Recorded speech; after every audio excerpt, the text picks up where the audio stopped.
All right, let's dive into a real musical mystery, one that comes straight from the golden age of tango. We're talking about a genuine superstar who, in one very specific way, just completely disappeared from the dance floor. So here's the big question, right? How can one of the most popular musicians of the era be a total ghost at today's milongas, the tango dance parties? It just doesn't add up. And that's exactly what we're going to get to the bottom of. Okay, so the man at the heart of this whole thing is Enrique Rodríguez. And back in the 1940s, his orchestra wasn't just popular, they were a full-blown sensation. I mean, his tangos are still absolute classics. You know them, you love them. But there's this really strange hole in his musical legacy. And this is where it gets weird. A milonga is that faster, super rhythmic, really fun style of tango music. You totally expect a superstar like Rodríguez to have a whole bunch of milonga hits, right? But the thing is, you almost never hear them at a dance. Ever. So what gives? Well, the answer actually comes down to a very specific musical choice he made. See, it's not that he didn't record any milongas at all. Nope. It's about the kind of milongas he chose to record. And the first clue? It's just how few of them there were in the first place. 17. That's the number. Just 17. In his whole massive career, Enrique Rodríguez only laid down 17 milongas. It's basically nothing.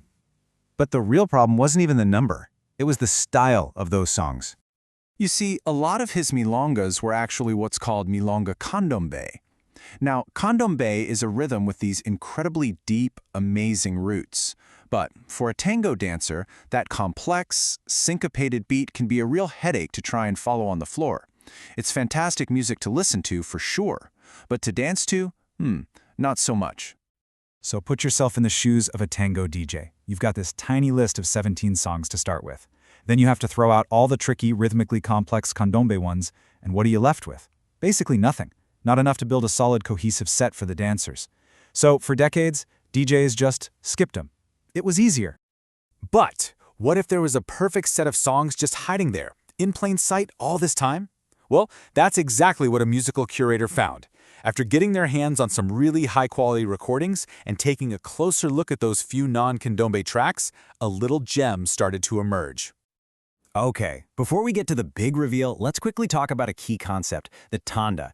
Think of a Tanda as a DJ's secret weapon. It's a set of 3, maybe 4 songs, all by the same orchestra, all with the same vibe and rhythm. It creates this perfect, smooth flow for the dancers. And let me tell you, finding a great, undiscovered Tanda, it's like striking gold.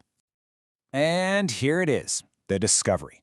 3 songs recorded between 1941 and 45, all featuring the amazing voice of Armando Moreno.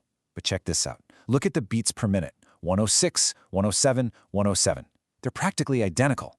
This isn't just some random collection of songs. This is a perfectly matched, incredibly danceable set that was just waiting to be found. But here's the best part. These songs are so much more than just good dance tracks.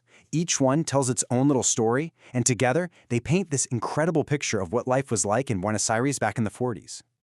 So the set kicks off with Ficha personal. Think of it as a personal profile. It's this fun, charming self-portrait of the classic Buenos Aires guy. You know the type. Tall, elegant, single, good-looking. He says he's a poet by intuition and a singer by trade, just kind of living life his way. And the core message, the heart of the whole song, is in this one line. It's this whole philosophy of being confident and lighthearted, but with this little pinch of deep wisdom thrown in. For the dancers, it just sets this perfect mood. Smooth, elegant, and totally relaxed. Okay, next in the set is Chunga que no, chunga que sí. And whoa, the energy definitely picks up here. This song paints a picture of this bold, street-smart woman. She's walking through the city, head held high, and she could not care less what anyone thinks of her. Just total confidence. What makes this track a total standout is its just infectious, joyful vibe. And that chorus, it's so catchy it's impossible to get out of your head. It keeps that great energy from the first song going, but it adds this little layer of playful, assertive sass that really gets the dance floor buzzing.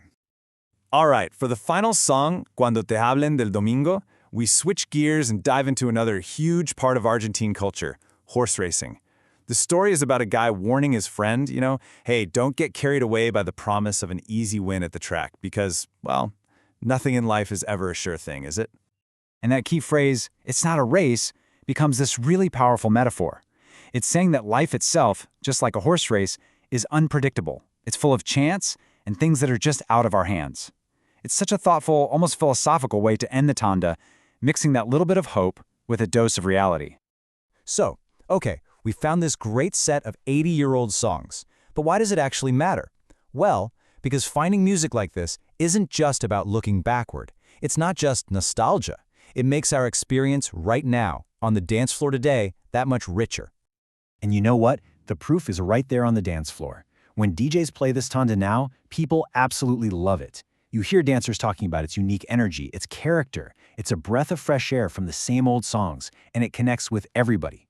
Bottom line, it just works.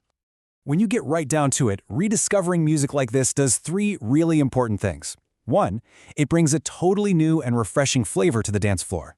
2, it creates this amazing direct connection between dancers today and the history of the art form.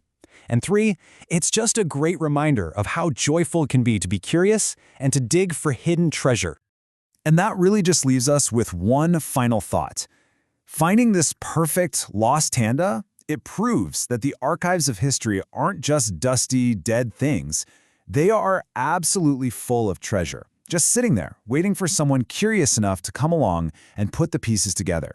It really makes you wonder, doesn't it? What other amazing music is out there just waiting for us to find it and hear it again?